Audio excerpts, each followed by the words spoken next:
Одделот за сузбивање на организиран и сериозен криминал, Национална единица за сузбивање на криумчарење мигранти и трговија со луѓе,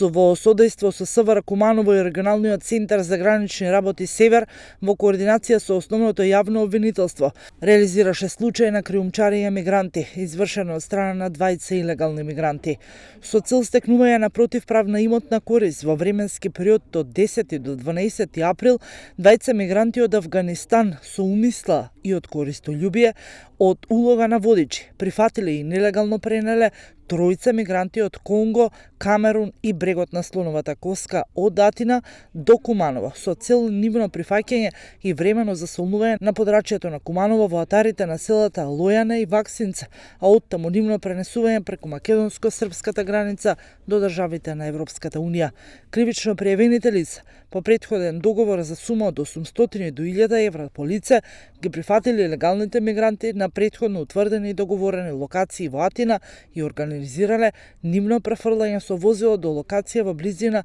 на грчко-македонската гранична линија, пошто пеш нелегално преминале на територија на нашата држава и ги одвеле до Кумановскиот регион за нивно понатамошно пренесување до Србија.